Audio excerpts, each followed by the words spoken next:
நாங்கள் திருச்செங்கோடில் இருக்க அர்த்தநாரீஸ்வரர் கோவிலுக்கு சிவனை தரிசிக்க போயிட்டு இருக்கோம். உங்களுக்கு சுற்றி காட்டுறேன். இங்கே பாருங்க, நாங்கள் குரங்குக்கு பொறி கொண்டு வந்திருக்கோமே.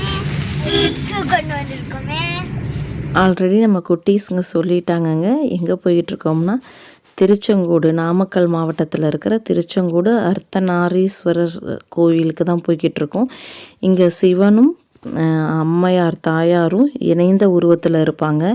இங்கே பார்த்தீங்கன்னா ரோடு வந்து கொஞ்சம் குறுகி தான் இருக்கும், மங்கீஸ்லாம் நிறையா இருக்கும். ஸோ நம்ம குட்டீஸுங்க வரும்பொழுதே மங்கிக்கு ஃபுட்டெல்லாம் கொண்டு வந்துட்டாங்க.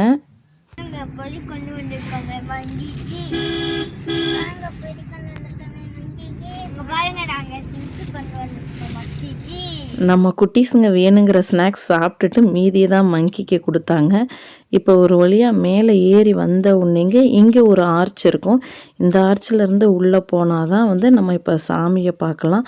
இது வந்து பஸ்ஸு போகிறவங்க, காரில் போகிறவங்களுக்கான ரூட்டுங்க இந்த ரூட்டு. இது இல்லாமல் நடந்தே மலை ஏறணுங்கிறவங்களுக்கு வேறு ரூட்டு, அது அப்புறமா நான் காட்டுறேன். இதுதான் கோயிலுக்கான என்ட்ரன்ஸுங்க. நம்ம ஃபஸ்ட்டு போய் காரை பார்க் பண்ணிட்டு வந்துடலாம். இங்கே வந்து கோயிலுக்கு பேக் சைடில் வந்து கார் பார்க் பண்ணுறதுக்குன்னு ஏகப்பட்ட இடம் இருக்குதுங்க. அதாவது அங்கே பஸ்ஸு நின்றுச்சுங்க இல்லைங்களா, அது வந்து கொஞ்சம் கீழே.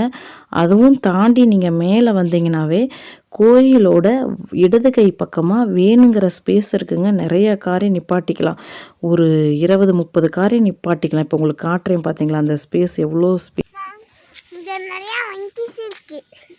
கோயிலை சுற்றி காட்டுறேன். இங்கே நிறையா மங்கீஸ் இருக்குது, அதையும் உங்களுக்கு காட்டுறேன். இப்போ நம்ம கோயிலுக்கு வந்தாச்சுங்க. உள்ளே வந்தவுடனே ஃபஸ்ட்டு நம்ம விநாயகரை தரிசனம் பண்ணிக்கலாம். நான் சொன்னேன் இல்லைங்களா நடந்து போகிறதுக்கான ரூட்டுன்னு, அது இந்த பாதை தாங்க. இது வந்து கோயிலுக்கு அப்படியே பேக் சைடில் இருக்குது. நம்ம குட்டீஸுங்க அங்கே மணி அடிக்கிறத பார்த்துட்டு ஒடியாந்து மணி அடிக்க ட்ரை பண்ணாங்க. பட் அவங்களால அடிக்கவே முடியல. அங்கே ஒருத்தர் பார்த்துட்டு அவர் ஹெல்ப் பண்ணார், அப்புறம் தான் மணி அடித்தாங்க. இந்த அர்த்தநாரீஸ்வரர் கோயிலில் என்ன சிறப்புனாங்க, சிவனும் சக்தியும் இணைந்து காணப்படுவாங்க. ஒரு பக்கம் சிவனும் ஒரு பக்கம் பார்வதியும் இருப்பாங்க. அது பார்க்கவே அவ்வளோ அழகாக இருக்கும். இத்தோட இந்த வீடியோ முடியுது. நாங்களும் சாமியை பார்த்துட்டு வீட்டுக்கு கிளம்பியாச்சு. நன்றி. வாழ்க வளமுடன், வாழ்க நலமுடன்.